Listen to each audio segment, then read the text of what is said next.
नमो भगवते वासुदेवाय। ओम नमो भगवते वासुदेवाय। ओम नमो भगवते वासुदेवाय। ओम नमो भगवते वासुदेवाय। नारायणं नमस्कृत्य नारायणं नमस्कृत्य नरं चैव नरोत्तमं नरं चैव नरोत्तमं देवीं सरस्वतीं व्यासं देवीं सरस्वतीं व्यासं ततो जयमुदीरयेत्। ततो जयमुदीरयेत्। नष्टप्रायेषु भद्रेषु नष्टप्रायेषु भद्रेषु नित्यं भागवत सेवया नित्यं भागवतसेवया भगवत्युत्तमश्लोके भगवतीत्तमश्लोके भक्तिर्भवति नैष्ठिकी। भक्तिर्भवति नैष्ठिकी। तो ये अध्याय 2 है और इस अध्याय का नाम है दिव्यता तथा दिव्य सेवा। और श्लोक नंबर 1 हमारे पीछे दोहराइए। व्यास उवाच व्यास उवाच इति सम्प्रश्न संहृष्टो इति सम्प्रश्न संहृष्टो विप्राणां रोमहर्षणिः विप्राणां रोमहर्षणिः प्रतिपूज्य वचस्तेषां प्रतिपूज्य वचस्तेषां प्रवक्तुम् उपचक्रमे। प्रवक्तुम् उपचक्रमे। व्यास उवाच व्यास उवाच इति सम्प्रश्न संहृष्टो इति सम्प्रश्न संहृष्टो विप्राणां रोमहर्षणिः विप्राणां रोमहर्षणिः प्रतिपूज्य वचस्तेषां प्रतिपूज्य वचस्तेषां प्रवक्तुम् उपचक्रमे। प्रवक्तुम् उपचक्रमे। व्यास उवाच व्यास उवाच इति सम्प्रश्न संहृष्टो इति सम्प्रश्न संहृष्टो विप्राणां रोमहर्षणिः विप्राणां रोमहर्षणिः प्रतिपूज्य वचस्तेषां प्रतिपूज्य वचस्तेषां प्रवक्तुम् उपचक्रमे। प्रवक्तुम् उपचक्रमे। प्रभु जी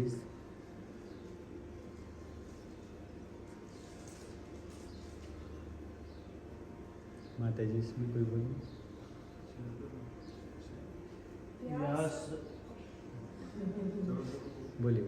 व्यास उवाच व्यास उवाच इति सम्प्रश्न संहृष्टो इति सम्प्रश्न संहृष्टो विप्राणां रोमहर्षणिः विप्राणां रोमहर्षणिः प्रतिपूज्य वचस्तेषां प्रतिपूज्य वचस्तेषां प्रवक्तुम् उपचक्रमे। प्रवक्तुम् उपचक्रमे। व्यास उवाच व्यास उवाच इति सम्प्रश्न संहृष्टो इति सम्प्रश्न संहृष्टो विप्राणां रोमहर्षणिः विप्राणां रोमहर्षणिः प्रतिपूज्य वचस्तेषां प्रतिपूज्य वचस्तेषां प्रवक्तुम् उपचक्रमे। प्रवक्तुम् उपचक्रमे। व्यास उवाच व्यास उवाच इति सम्प्रश्न संहृष्टो इति सम्प्रश्न संहृष्टो विप्राणां रोमहर्षणिः प्रतिपूज्य वचस्तेषां प्रतिपूज्य वचस्तेषां प्रवक्तुम् प्रवक्तुम् उपचक्रमे। उपचक्रमे। व्यास उवाच व्यास उवाच व्यास ने कहा इति इस प्रकार संप्रश्नः पूर्ण जिज्ञासा संहृष्टः पूर्ण रूप से संतुष्ट विप्राणाम वहाँ के मुनियों का रोमहर्षणिः रोमहर्षण के पुत्र उग्रश्रवा पूज्य उनको धन्यवाद देकर वचः शब्द तेषाम उनके प्रवक्तुम उन्हें उत्तर देने के लिए उपचक्रमे प्रयत्न किया। रोमहर्षण के पुत्र उग्रश्रवा सूत गोस्वामी ने ब्राह्मणों के सम्यक प्रश्नों से पूर्णतः प्रसन्न होकर उन्हें धन्यवाद दिया और वे उत्तर देने के लिए प्रयास करने लगे। तात्पर्य श्री प्रभुपाद जी के द्वारा नैमिषारण्य के मुनियों ने सूत गोस्वामी से 6 प्रश्न पूछे और अब वे एक एक करके उनका उत्तर देने के लिए जा रहे हैं। ओम अज्ञानतिमिरान्धस्य ज्ञानाञ्जनं शलाकया चक्षुरुन्मिलितं येन तस्मै श्रीगुरुवे नमः। श्रीचैतन्यमनोभीष्टं स्थापितं येन भूतले स्वयं रूपः कदा मह्यं ददाति स्वपदान्तिकं। वन्देऽहं श्रीगुरुं श्रीयुतपदकमलं श्रीगुरुं वैष्णवांश्च श्रीरूपं साग्रजातं सहगण रघुनाथान्वितं तं सजीवं साद्वैतं सावधूतं परिजनसहितं कृष्णचैतन्यदेवं श्रीराधाकृष्णपादान् सहगण ललिता श्रीविशाखान्वितांश्च। हे कृष्ण करुणा सिंधु दीनबन्धो जगत्पते गोपेश गोपिका कांत राधा कांत नमस्तुते। तप्त कांचन गौरांगे राधे वृंदावनेश्वरी वृषभानुसुते देवी प्रणमामि हरिप्रिय। वाञ्छाकल्पतरुभ्यश्च कृपा सिन्धुभ्येव च पतितानां पावनेभ्यो वैष्णवेभ्यो नमो नमः। जय श्री कृष्ण चैतन्य प्रभु नित्यानंद श्री अद्वैत गदाधर श्रीवासादि गौर भक्तवृंद। हरे कृष्णा कृष्ण कृष्ण हरे हरे हरे राम राम राम हरे हरे। श्री राधा गोविंद जी की जय। सीताराम लक्ष्मण हनुमान जी की जय। श्री गौर निताय की जय। श्री प्रभुपाद की जय। इस श्लोक को श्रील व्यासदेव जी ने कहा है, इसलिए इस श्लोक में सबसे पहले आया है व्यास उवाच। व्यासदेव जी इस श्लोक को कह रहे हैं। तो यदि हम व्यास शब्द का शाब्दिक अर्थ समझें कि व्यास का अर्थ क्या होता है, तो व्यास का अर्थ होता है टू एक्सपेंड, फैलाना। फैलाया जाता है उसको कहा जाता है व्यास। व्यासदेव जी का नाम व्यास क्यों है? पराशर मुनि जी के पुत्र का नाम व्यास क्यों है? उनका नाम व्यास इसलिए है क्योंकि उन्होंने वैदिक वाङ्मय को फैलाया। इसका अर्थ है कि वेदों के उन्होंने 4 विभाग किए। पहले एक ही वेद था और वेदों को उन्होंने 4 भाग में विभाजित कर दिया, इसीलिए कि लोग आसानी से वेदों को समझ पाएं। और वो ये भी जानते थे कि आने वाले समय में लोग वेदों को नहीं समझेंगे, वेदों को नहीं समझ पाएंगे, क्योंकि वेदों की भाषा समझना थोड़ा कठिन है। तो इसीलिए उन्होंने बहुत सारे शास्त्र लिखे। उन्होंने महाभारत भी उन्होंने लिखा और श्रीमद् भागवतम की रचना भी की। तो इस प्रकार से उन्होंने बहुत बहुत प्रकार के शास्त्रों की रचना की है। व्यासदेव जी कौन हैं? व्यासदेव जी समस्त गुरुओं का भी प्रतिनिधित्व करते हैं। जितने भी प्रकार के गुरु हैं सबका प्रतिनिधित्व व्यासदेव जी करते हैं।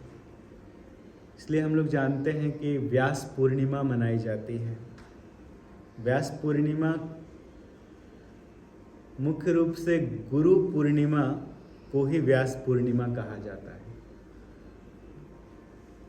व्यासदेव जी के जन्म दिवस को गुरु पूर्णिमा के रूप में मनाया जाता है और उसे ही कहा जाता है व्यास पूजा या व्यास पूर्णिमा। तो इसका अर्थ है कि उनका जन्म पूर्णिमा के दिन हुआ था। वे पराशर मुनि और सत्यवती के पुत्र हैं। आप लोगों ने नाम सुना होगा सत्यवती का। तो सत्यवती महाभारत में जो सत्यवती पात्र है वो बहुत महत्वपूर्ण है। और सत्यवती वास्तव में पहले एक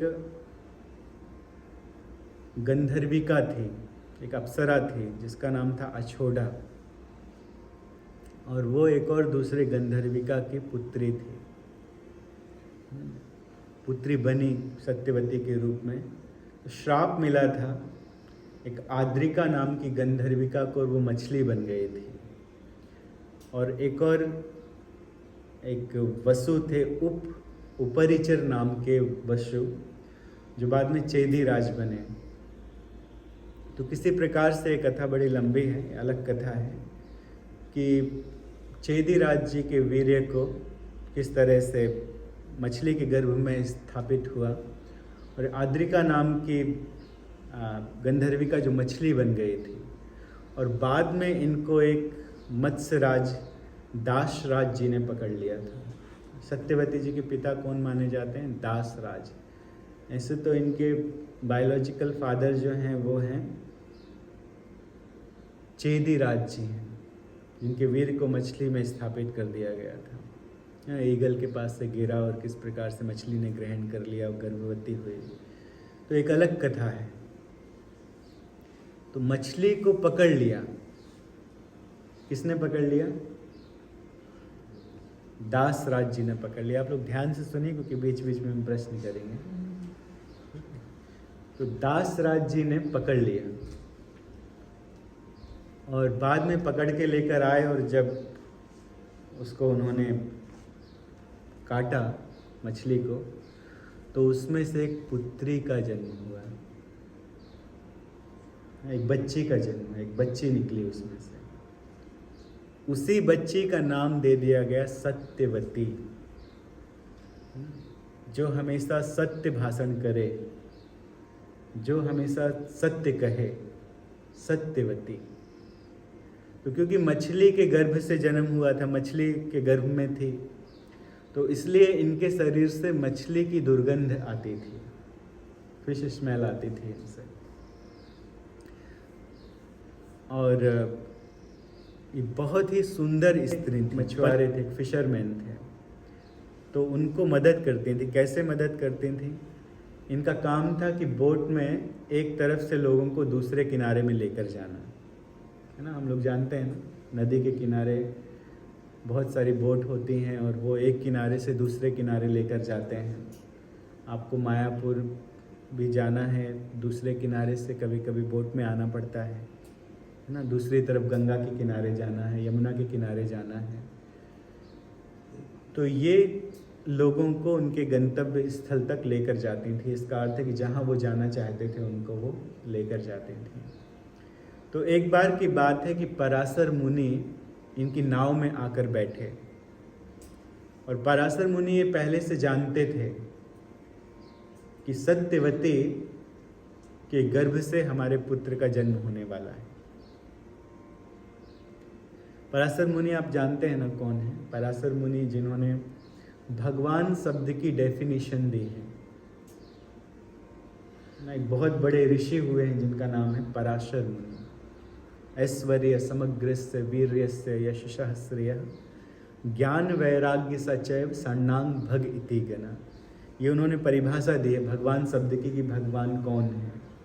जिनमें 6 प्रकार के ऐश्वर्य हैं उनको भगवान कहा जाता है।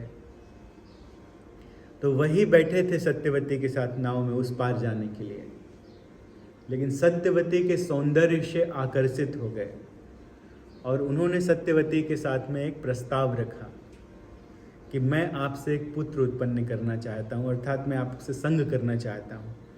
तो उन्होंने कन्वेंस कर लिया सत्यवती को कि आपके गर्भ से एक बहुत बड़े ऋषि का जन्म होगा, एक बहुत बड़े भक्त का जन्म होगा। और कई प्रकार से उनको जब कन्विंस किया तो उन्होंने कहा ये तो ओपन स्पेस है ना, यहाँ हम कैसे आपके साथ संग करें, तो नाव है और कितने लोग हैं यहाँ पर। तो पराशर मुनि क्योंकि वे बहुत बड़े ऋषि थे, बहुत तपस्वी थे, तो उन्होंने अपने योग से वहाँ पे एक आइलैंड बनाया और उन्होंने बादल क्लाउड्स का एक पर्दा भी बना दिया।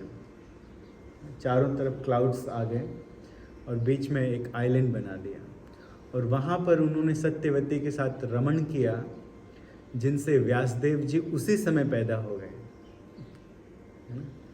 ये ऋषियों का ये चमत्कार होता है, ऋषियों की ये तप होता है कि व्यासदेव जी को जन्म लेने के लिए 9 महीने का वेट नहीं करना पड़ा कि 9 महीने तक सत्यवती के गर्भ में रहेंगे उसके बाद उत्पन्न होंगे। वो उसी समय उत्पन्न हो गए और जैसे ही उत्पन्न हुए वो 16 साल के हो गए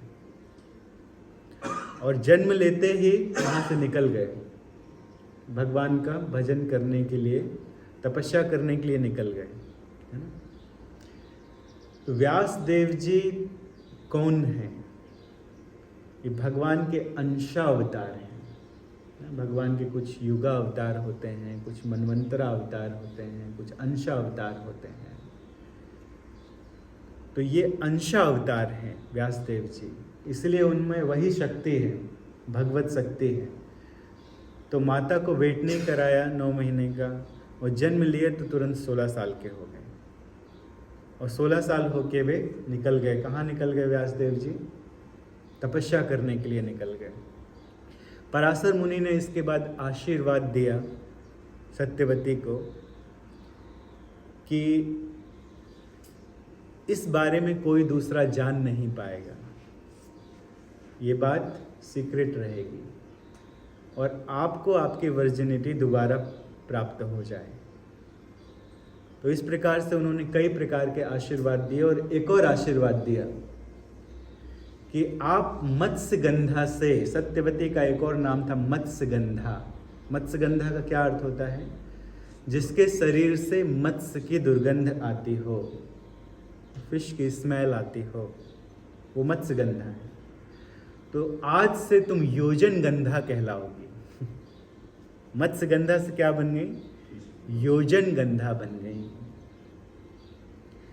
इसका मतलब है कि उनके शरीर से उस दिन से कस्तूरी की सुगंध आने लगी, मस्क की खुशबू आने लगी और वो खुशबू कितनी दूर तक जाती थी? 1 योजन दूर तक जाती थी। 1 योजन दूर तक। 1 योजन में 8 माइल होते हैं, 4 कोस और 8 माइल 1 योजन में। तो 8 माइल तक उसके शरीर की खुशबू रहती थी। यदि वो किसी स्थान में रहेगी तो उसके चारों तरफ, केवल सामने नहीं बल्कि चारों तरफ 8 माइल तक कस्तूरी की सुगंध आती थी, कस्तूरी की खुशबू आती थी। तो मत्स्यगंधा से इस प्रकार वे योजन गंधा बन गई। किसके आशीर्वाद से? पराशर मुनि के आशीर्वाद से। इसी कारण व्यासदेव जी को द्वैपायन, कृष्ण द्वैपायन व्यास भी कहा जाता है। कृष्ण क्यों कहा जाता है? क्योंकि उनका रंग काला है। व्यासदेव जी काले रंग के हैं, है ना। तो कृष्ण कहा जाता है। द्वैपायन क्यों कहा जाता है? क्योंकि उनका जन्म आइलैंड में हुआ है, तो इसलिए द्वैपायन, कृष्ण द्वैपायन व्यास कहा जाता है। तो ये इनकी जन्म की कथा। और जन्म इनका कहाँ पर हुआ है? तो इनका जन्म हुआ है एक जगह है जिस जगह को कहा जाता है कालपी। कालपी नामक स्थान में इनका जन्म हुआ है। वो आइलैंड कहाँ पर बनाया था पराशर मुनि ने? कालपी नामक स्थान में बनाया था। यमुना के तट में, यमुना ही पार लगाते थे, यमुना में वो एक जगह से दूसरी जगह पार लगाते थे। तो यमुना के तट में ही एक आइलैंड बनाया कालपी नामक स्थान में, वहाँ पर इनका जन्म हुआ। तो इनके बारे में, इनको प्रणाम करने के लिए एक श्लोक है। नमस्तुते व्यास विशाल बुद्धे फुल्लारविन्दायत पत्र नेत्र येन त्वया भारत तैलपूर्ण प्रज्वालितो ज्ञानमय प्रदीपः। तो इस तरह से व्यासदेव जी को इस श्लोक से प्रणाम किया जाता है कि नमस्तुते व्यास विशाल बुद्धे, जिनकी बुद्धि है ना, जिनकी बुद्धि बहुत विशाल है, बहुत अधिक जिनमें बुद्धि है, वो कौन है? व्यासदेव जी। नमस्तुते व्यास विशाल बुद्धे, और नेत्र भी बड़े बड़े हैं। फुल्लार अविंदायत पत्र नेत्र। फुल्लार का क्या अर्थ होता है? अरविंद का अर्थ होता है कमल, लोटस फ्लावर। तो लोटस फ्लावर जो फुल्लार, जो पूरी तरह से खिल गया है,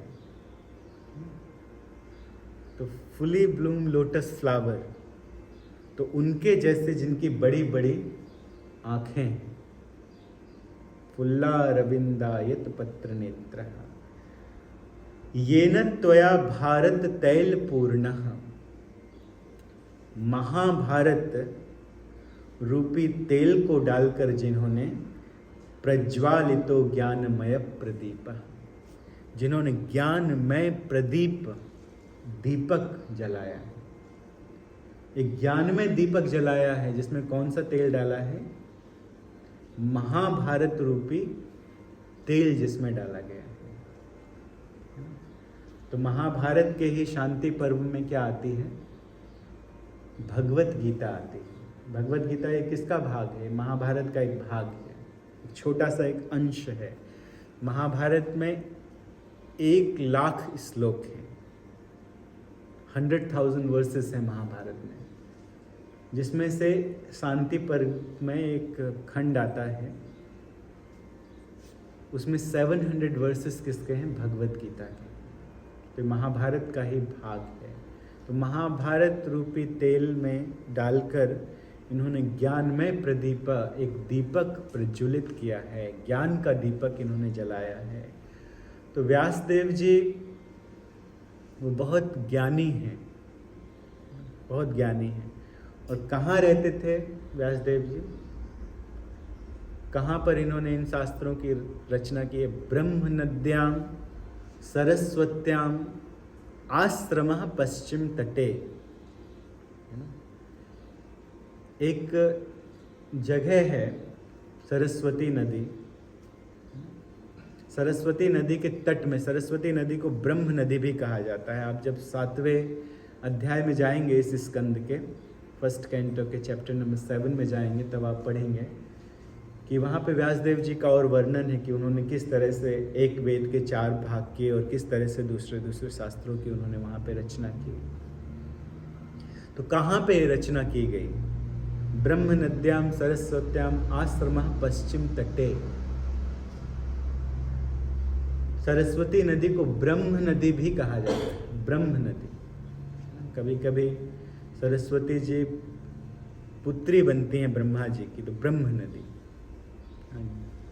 ज्ञान की देवी है सरस्वती जी। आश्रमः पश्चिम तटे, सरस्वती नदी के पश्चिम तट पर उनका आश्रम है, व्यासदेव जी का आश्रम। पश्चिमी तट पर, वेस्टर्न साइड में उनका आश्रम है। आश्रम का नाम क्या है? सम्याप्रास इति प्रोक्तः। सम्याप्रास इति प्रोक्तः, सम्याप्रास नाम की जगह में उनका आश्रम है। और किस तरह से घिरा हुआ है? बदरी संमंडिते अस्मिन स्व आश्रमे व्यासो बदरी संमंडिते। स्वयं जो उनका जो आश्रम है व्यासदेव जी का, बदरी का अर्थ होता है बेर के पेड़। बेर जानते हैं? बेर देखा है? क्या कहते हैं बेर को इंग्लिश में, क्या कहते हैं? हाँ, भारत में बेर बिकती हैं, बड़े बड़े बेर बिकती हैं। बेरी तो जानते हैं सब कि बेरी कहते हैं, बस वैसे ही समझ लीजिए, उसको बेरी भी कहते हैं, है ना। तो भारत में बहुत मिलती है कांटेदार वृक्ष। व्यासदेव जी ने शास्त्रों की रचना की। जब वे शास्त्रों की रचना कर रहे थे तो उनको एक फास्ट लेखक की जरूरत थी जो लिख सके। तो लिखने के लिए उन्होंने बड़ी मुश्किल से गणेश जी को तैयार किया। तो गणेश जी ने एक शर्त रखी कि मैं ठीक है आऊँगा, लिख दूंगा, कोई बात नहीं, लेकिन मैं बहुत फास्ट लिखता हूँ, तो आप बोलना बंद मत करना। अगर आपने बोलना बंद कर दिया, विराम दे दिया कहीं पे, तो हम लिखना बंद कर देंगे। अब कोई इन संस्कृत के श्लोकों को बनाएगा तो उसमें थोड़ा समय तो लगता है। देखिए ये जो श्लोक हैं इसमें 8 शब्दों की एक लाइन होती है। इति संप्रश्न संहृष्टो, इसमें 8 शब्द हैं। आधे को छोड़ दीजिए, पूरा देखेंगे तो 8। विप्राणाम रोम हर्षिणी में 8 हैं, फिर प्रतिपूज्य वचस तेषाम में 8 हैं, प्रवक्तुम उपचक्रमे में फिर से 8 शब्द हैं। तो इस तरह से श्लोकों की रचना की जाती है ना। परफेक्ट लाइन होना चाहिए। तो श्लोकों को बनाने में समय लगता है, लेकिन उन्होंने क्या शर्त रख दी कि आपने यदि बोलना बंद किया तो हम लिखना बंद कर देंगे, फिर हम चले जाएंगे, फिर आपको खुद लिखना पड़ेगा। तो व्यासदेव जी भी बड़े स्मार्ट थे, बहुत ज्ञानी थे। उनके प्रणाम मंत्र में हम लोगों ने क्या पढ़ा? विशाल बुद्धे नमस्तुते व्यास विशाल बुद्धे। उनकी बुद्धि बड़ी विशाल थी। गणेश जी भी बहुत बुद्धिमान हैं, लेकिन व्यासदेव जी भी कम नहीं थे, भगवान के अंशावतार हैं। तो उन्होंने कहा ठीक है, लेकिन हमारी भी एक शर्त है। There is one condition from my side as well, तो प्लीज एक्सेप्ट। तो उन्होंने बोला क्या है आपकी कंडीशन, क्या है? तो मेरी कंडीशन ये है कि बिना श्लोक को समझे आप लिखना मत। पहले श्लोक को समझना, उसके बाद लिखना। तो जब तक बीच बीच में कई कठिन श्लोक बोल देते थे व्यासदेव जी, समझने में टाइम लगता था गणेश जी को, तब तक में वो अपने मन में और कई श्लोकों की रचना कर लेते थे। तो इस तरह से गणेश जी और व्यासदेव जी के सहयोग से श्रीमद् भागवतम की रचना की गई है। अगर आप जाएंगे बद्रिकाश्रम, जाएंगे बद्रीनाथ जाएंगे, तो वहीं पास में आश्रम है, सम्याप्रास इति प्रोक्तम। एक आश्रम है। किसका आश्रम है? व्यासदेव जी का आश्रम है, सरस्वती नदी के तट में। सरस्वती नदी एक ही स्थान में दिखाई देती है, एक ही स्थान में। कहाँ पे दिखाई देती है? बद्रिकाश्रम के किनारे में दिखाई देती है सरस्वती नदी, और कहीं दिखाई नहीं देती। त्रिवेणी में है लेकिन लुप्त हो गई। 3 धाराएं आती हैं लेकिन लुप्त हो गई त्रिवेणी में। लेकिन आपको देखना है, यदि अपनी आँखों से क्रिस्टल क्लियर वाटर यदि देखना है सरस्वती नदी का, तो आपको कहाँ जाना पड़ेगा? आपको बद्रिकाश्रम जाना पड़ेगा, बद्रीनाथ जी जाना पड़ेगा। हरिद्वार के आगे, ऋषिकेश के आगे जब जाएंगे बद्रीनाथ जी, बद्रीनाथ जाना बहुत मुश्किल नहीं है, आसान है। वहाँ तक गाड़ी जाती है, कोई भी जा सकता है, चल के नहीं जाना पड़ता है। 17 किलोमीटर, 18-22 किलोमीटर। केदारनाथ, गंगोत्री, यमुनोत्री वहाँ चल के जाना पड़ता है, लेकिन बद्रीनाथ तक गाड़ियाँ जाती हैं, तो जा सकते हैं। तो एक तरफ से मंदाकिनी बहती है और दूसरी तरफ से सरस्वती नदी बहती है। तो वहीं मंदाकिनी का जल जो है वो एकदम मटमैला है, वो भी हिमालय से आ रही है लेकिन मटमैला है। लेकिन दूसरी तरफ से उसमें थोड़ी देर के लिए दिखाई देती है, आप देख सकते हैं कितनी दूर जा रही है। वहाँ से निकली और थोड़ी देर में जाके मंदाकिनी में मिल जाती है सरस्वती नदी। लेकिन मंदाकिनी नदी का जो जल है मटमैला, और सरस्वती नदी का जल क्रिस्टल क्लियर वाटर। तो मंदाकिनी नदी का फिर जल क्यों मटमैला है? वो भी तो वहीं से निकल रही है, गंगोत्री से आ रही है। गंगा, आगे चल के मंदाकिनी एक और उसकी शाखा हो जाती है, और दूसरी तरफ से सरस्वती नदी। फिर ये मंदाकिनी क्यों मटमैली है? क्योंकि भगवान के चरण कमलों को धोकर आ रही है, भगवान के चरण कमलों की रज उसमें मिली है, इसलिए वो मटमैली है। तो व्यासदेव जी का आश्रम वहीं पर है, सरस्वती नदी के पास में है। व्यासदेव जी कह रहे हैं इस श्लोक को, व्यास उवाच। ऐसे तो व्यास शब्द की और भी व्याख्या की जा सकती है, आज की पूरी क्लास व्यास पे ही की जा सकती है, व्यास उवाच। लेकिन इस श्लोक को भी थोड़ा सा पढ़ लेते हैं। इति संप्रश्न संहृष्टो। पहले अध्याय में जब ऋषियों के द्वारा 6 प्रश्न किए गए, how many questions were asked by Naimisharanya के ऋषि थे, उन्होंने कितने प्रश्न किए थे? 6 क्वेश्चंस, याद रखिए। 6 क्वेश्चन पूछे गए थे नैमिषारण्य में। सौनकादि ऋषियों ने, सौनक ऋषि ने प्रश्न किए थे। हम हमेशा इस बात को बताते हैं कि 88,000 ऋषिगण वहाँ बैठे हुए थे। अब 88,000 ऋषिगण अपने हाथ ऊपर करते, हमें पूछना, हमें पूछना, हमें पूछना। तो किस किस के प्रश्नों का उत्तर देते हैं सूत गोस्वामी? तो सबकी तरफ से एक बुद्धिमान व्यक्ति प्रश्न कर रहे थे। 88,000 ऋषियों की तरफ से एक बुद्धिमान प्रश्न कर रहे थे, जिनका नाम था सौनक ऋषि। प्रभु जी बताइए, पीछे आपको बैठे, उठाइए उनको। कौन से ऋषि प्रश्न कर रहे थे? सौनक ऋषि, है ना। हमने कहा था हम पूछेंगे बीच बीच में, अभी और पूछेंगे। तो सौनक ऋषि प्रश्न कर रहे थे सबकी तरफ से, क्योंकि वो बुद्धिमान थे, उन सब में वही बुद्धिमान थे। आप प्रश्न कर लीजिए हमारी तरफ से। तो 6 प्रश्न पूछे हैं उन्होंने सारे ऋषियों की तरफ से, और उनका उत्तर पूरी श्रीमद् भागवतम में दिया गया। तो इति संप्रश्न संहृष्टो। देखिए, प्रश्न के आगे भी शम लगा है और हृष्ट के आगे भी शम लगा है ना, देख रहे हैं ना। तो सम का अर्थ क्या होता है? सम का अर्थ होता है सम्यक। सम्यक। जो प्रश्न पूछे गए थे 6 प्रश्न, वो बहुत अच्छे प्रश्न पूछे गए थे। वो पूरे विश्व के कल्याण के लिए, हम सबका कल्याण हो रहा है उन प्रश्नों के कारण। तो सम्यक रूपेण प्रश्न पूछे गए थे, बहुत अच्छी तरह से पूछे गए थे। कैसे प्रश्न किया था ऋषियों ने? बहुत ही नम्रता से प्रश्न किया था, विनम्रता से प्रश्न किया था, बड़ाई करके प्रश्न किया था।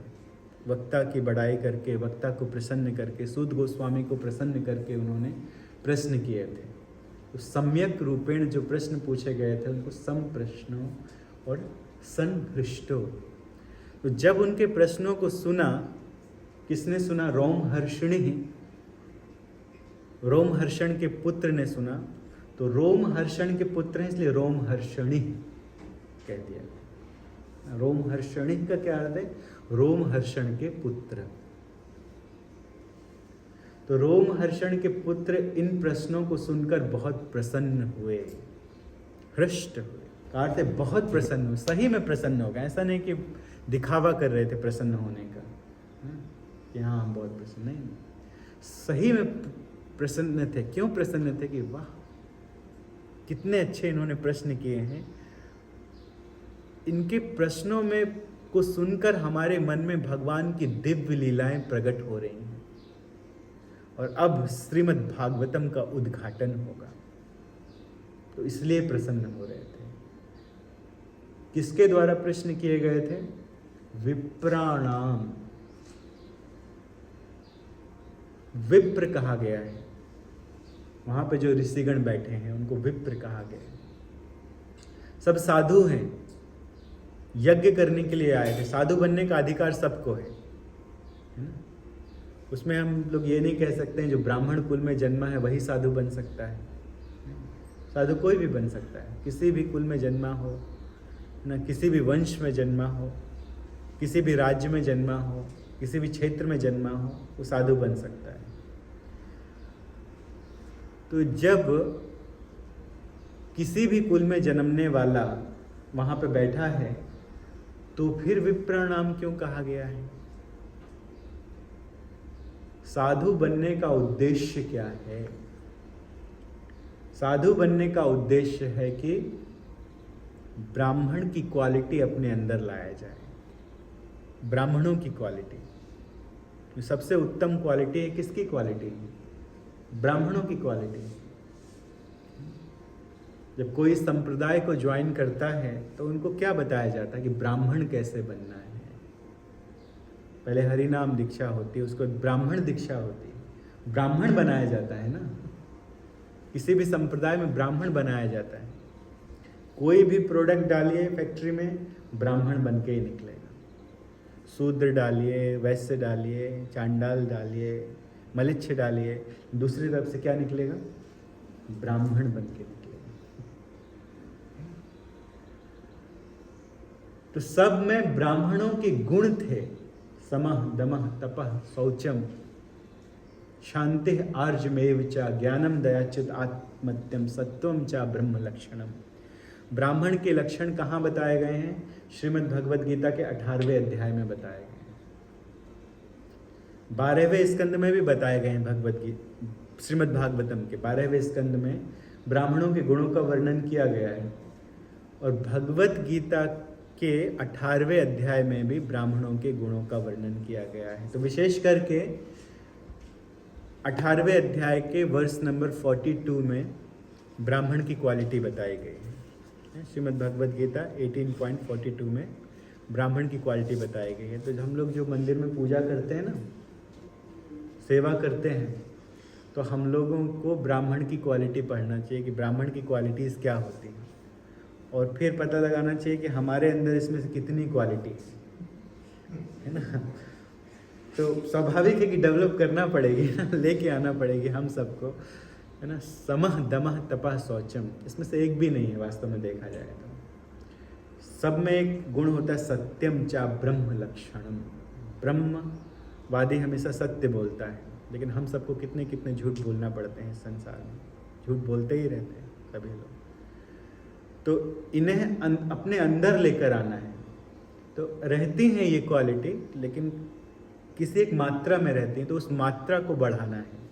समः दमः तपः शौचम संतोषः या शांति आर्जमेव च, इन गुणों को बढ़ाना है।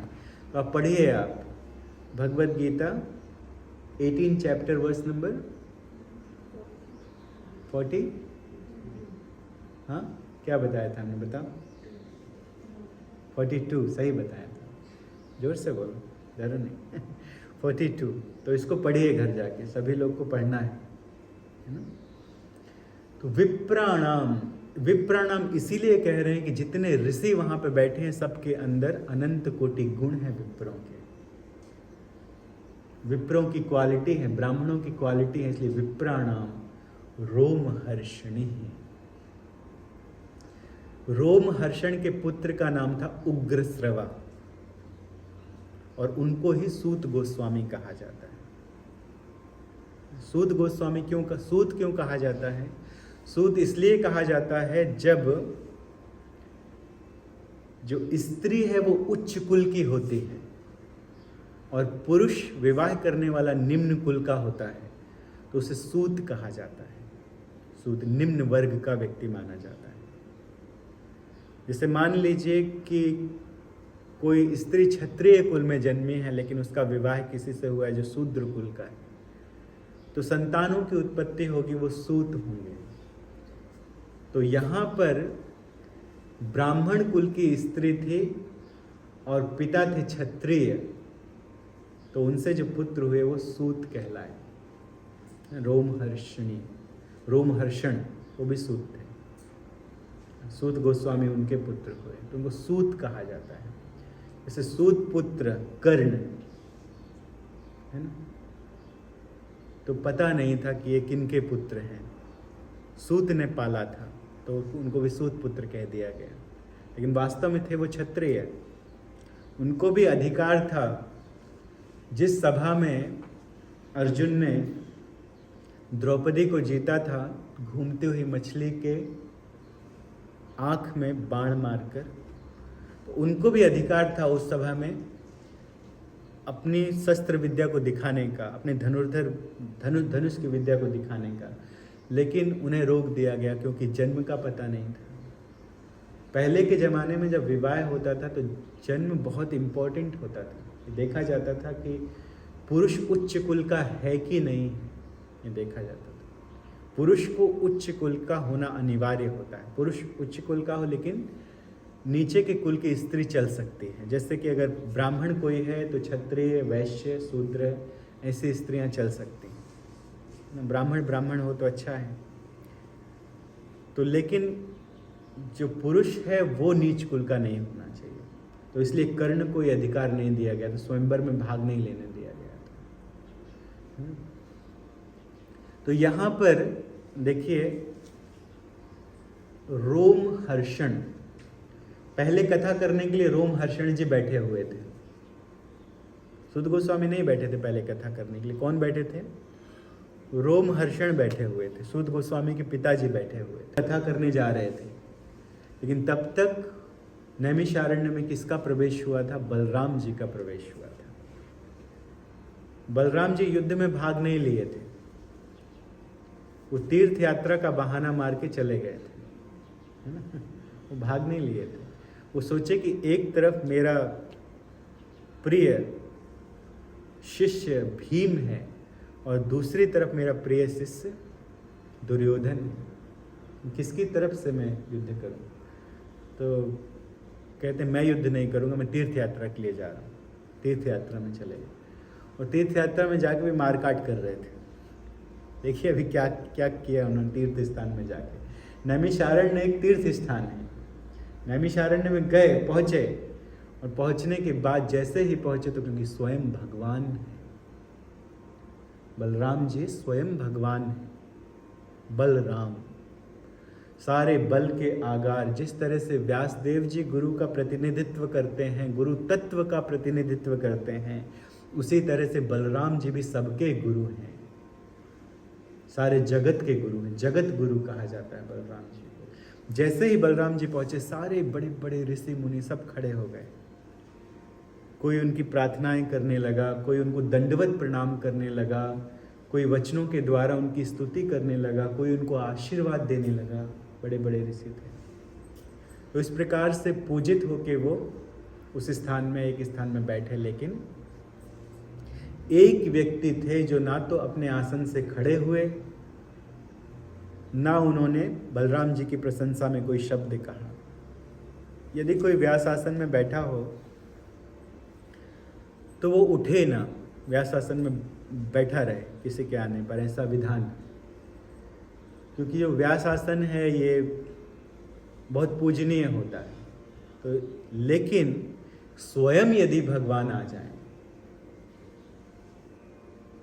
तब तो उठ जाना ही शिष्टाचार है। यदि कोई व्यक्ति बैठा है उसके गुरु महाराज आ जाए तब तो उठ जाना शिष्टाचार है। गुरु के सामने मुख खोलना, बोलना, गुरु की बिना आज्ञा के, एक बार उठ जाइए, प्रणाम कीजिए, फिर आपके गुरु आज्ञा देते हैं तो बैठ के बोल लीजिए। लेकिन वो बैठे रहे। जगत गुरु आ गए हैं, स्वयं भगवान आ गए हैं। और भागवतम का प्रवचन होने वाला है। भागवतम किसके बारे में? भागवतम तो स्वयं भगवान के बारे में। वही भगवान आ चुके हैं सामने।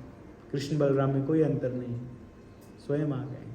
तो उनको खड़े हो जाना चाहिए था, या चलो खड़े नहीं हुए कोई बात नहीं, स्तुति के कुछ शब्द कह देते, उनको प्रणाम कर लेते, है ना। तो उसमें ही बलराम जी प्रसन्न हो जाते, खुश हो जाते कि चलो इसने मेरा अभिवादन तो किया, मेरी प्रशंसा तो की, मेरी स्तुति तो की। लेकिन उन्होंने ऐसा कुछ नहीं किया, वो बैठे रहे, क्योंकि उनके मन में थोड़ा अहंकार था कि मैं शास्त्रों को जानने वाला हूँ, मैं ज्ञानी हूँ, मुझे खड़े होने की क्या आवश्यकता है। यद्यपि वो किसके शिष्य थे? रोमहर्षण जी स्वयं व्यासदेव जी के शिष्य थे।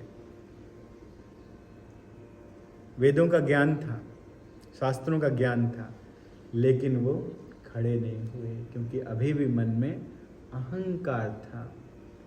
तो बलराम जी ने सोचा कि ये तो ठीक नहीं है, ये तो संसार के सामने गलत उदाहरण है, ये अच्छा उदाहरण नहीं है, इन्होंने अच्छा उदाहरण प्रस्तुत नहीं किया है ना। पदवी तो इनको किसकी मिली है? विप्र की मिली है, एक बहुत बड़े साधु की मिली है, व्यास की पदवी मिली है, ये व्यास आसन में बैठे हुए हैं, है ना। ब्राह्मण की पदवी मिली है, लेकिन कार्य इनका कैसा है? जैसा इनका कुल में जन्म हुआ है वैसा ही इनका आचरण है। सूत, ये सूत ही है, अभी तक ये सूत से ऊपर नहीं उठ पाए।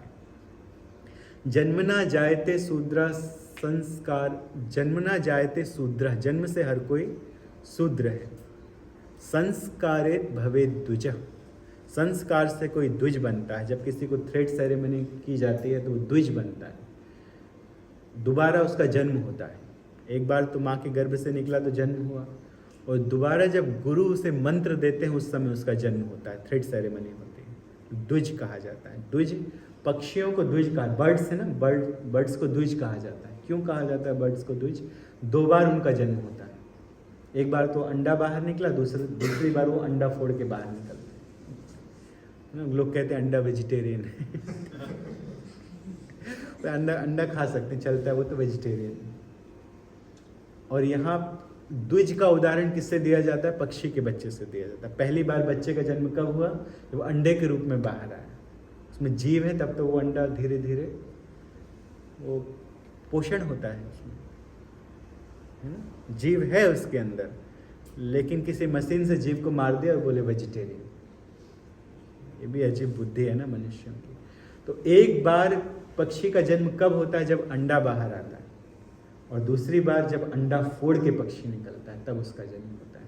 तो द्विज उसी तरह से कहा जाता है जब माँ के गर्भ से बच्चा बाहर आता है और जब उसे संस्कार दिया जाता है। तो शास्त्र में ब्राह्मण, क्षत्रिय और वैश्य तीनों के थ्रेड का विधान है कि तीनों का थ्रेड संस्कार हो सकता है, लेकिन शूद्रों की थ्रेड सेरेमनी का संस्कार का विधान नहीं है। लेकिन जन्मना जायते शूद्र, जन्म से तो सब शूद्र हैं। संस्कारेत भवेत द्विजः, जब संस्कार होता है तब कोई द्विज बनता है। वेदे पठेत भवेत विप्रो, वेद पढ़ के कोई विप्र बनता है, वेद पढ़ के विप्र बनता है। ब्रह्म जानेति इति ब्राह्मणा, जो ब्रह्म को जान लेता है ज्ञान विज्ञान सहितम, वो क्या बन जाता है? ब्राह्मण बन जाता है। ब्रह्म जानेति इति ब्राह्मणा, तो उसी पदवी में बैठे हुए हैं, लेकिन ब्रह्म को तो जाना नहीं। उसी पदवी में बैठे हुए हैं कथा करने के लिए रोमहर्षण जी, लेकिन ब्रह्म को तो जाना नहीं। ब्रह्म आ गए तो वो खड़े नहीं हुए, उन्होंने सम्मान नहीं किया। इसीलिए तुरंत बलराम जी को क्रोध आया और उन्होंने एक घास का तिनका तोड़ा। घास का तिनका तोड़ा। हम लोग पढ़ते हैं ब्रह्म संहिता में कि भगवान की सारी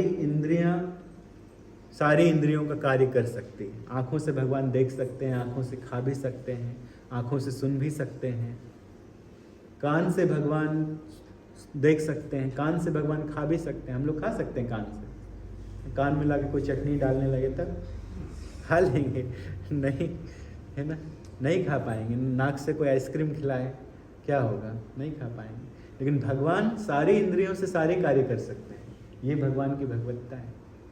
आंखों से खा लेते हैं, है ना? तो रामचरितमानस में जो चौपाई है, बिनु पग चले सुने बिनु काना, कोई गलत नहीं है ना। कुछ लोग कभी कभी कह देते हैं कि इसमें निराकारवाद की व्याख्या है। निराकारवाद की व्याख्या नहीं, यही बात तो ईशोपनिषद में बताई गई है और यही बात ब्रह्म संहिता में बताई गई कि भगवान अपनी किसी भी इंद्रियों से कोई भी कार्य कर सकते हैं। भगवान को पैर से ही चलने की जरूरत नहीं है, भगवान मन से चल सकते हैं। मन से सोच लिया और अपने आप चल रहे। तो ये है भगवान, है ना। तो उन्होंने जिस तरह से भगवान एक इंद्रिय से दूसरी इंद्रिय का कार्य कर सकते हैं, भगवान एक वस्तु से दूसरी वस्तु का भी कार्य कर सकते हैं। तो उठाया क्या? घास, घास गाय का भोजन है, घास बड़ी मुलायम होती है, लेकिन घास से भगवान ने तलवार का काम लिया। घास से भगवान ने, उस ग्रास से भगवान ने गला काट दिया। किसका? रोमहर्षण जी का गला काट दिया। और उसमें भी वाह वाह हुआ वहां पर। क्यों? क्योंकि सभी जानते थे कि यहाँ पर धर्म को तोड़ा जा रहा था, और धर्म की स्थापना करने के लिए तो भगवान का जन्म हुआ है, अधर्म का विनाश करने के लिए और धर्म की स्थापना करने के लिए। तो यहाँ पर भी भगवान ने रोमहर्षण रूपी अधर्म का विनाश करके और सूत रूपी धर्म की स्थापना कर दी। उग्र सर्वा रूपी धर्म की स्थापना कर दी। सूत गोस्वामी आसन में बैठे। तो इस प्रकार से 6 प्रकार के कृत्य करने वाले जो लोग होते हैं उनको आतताई कहा जाता है। और आतताई बधा रहना, उसको मारने से पाप नहीं लगता है। ब्रह्म बंधु च हंतव्य, आतताई बधा रहना। ब्रह्म बंधु को नहीं मारना चाहिए, है ना, क्योंकि वो ब्रह्म बंधु था अश्वत्थामा, उसको नहीं मारना चाहिए। लेकिन एक नीति और है कि आतताई को मार देना चाहिए। तो जितनी भी साजिश की गई उन सब में इन्होंने सहयोग दिया था। उसमें ये भी शामिल थे। गाय की हत्या करने वाला, जब छुपे हुए थे अज्ञातवास के समय 5 पांडव, उस समय इन्होंने एक प्लान बनाया था उनको बाहर निकालने के लिए कि हम लोग विराट जी के नगर में जाते हैं और गायों को हर के लेके आते हैं। क्योंकि अर्जुन ने एक प्रतिज्ञा की है कि यदि गायों के ऊपर संकट आएगा तो मैं अपने धनुष को तुरंत उठा लूँगा। तो उनको बाहर निकालने के लिए क्या करें? गायों को हर लें। तो उस समय सब लोग थे, कर्ण थे, उसमें द्रोणाचार्य थे, अश्वत्थामा, सब लोग थे। तो उस समय एक ही बाण में अर्जुन ने सबको हरा दिया था, सबको सुला दिया था, एक ही बाण।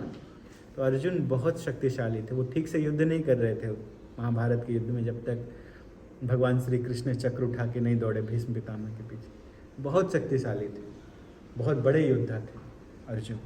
एक बाण में सबको सुला दिया था, है ना। तो आतताई का अर्थ यही होता है। तो आतताई वो इसलिए थे, अच्छे व्यक्ति थे, बहुत बड़े दानी थे कर्ण, लेकिन दुष्टों का संग करने के कारण आतताई थे। वो सब जानते थे कि क्या क्या षड्यंत्र रचा जा रहा है, आग लगाई जा रही है, सब कुछ जानते थे वो, लेकिन फिर भी वो उनका साथ देते रहे, इसीलिए वो भी एक आतताई थे। हरे कृष्ण। और कोई प्रश्न? हम करें प्रश्न? नहीं। अच्छा ठीक है। श्री श्री राधा गोविंद जी की, सीताराम लक्ष्मण हनुमान की, गौर निताय की, लड्डू गोपाल जी की, श्रील प्रभुपाद की, श्रीमद् भागवतम अमल पुराण की, निताई गौर प्रेमानंदे।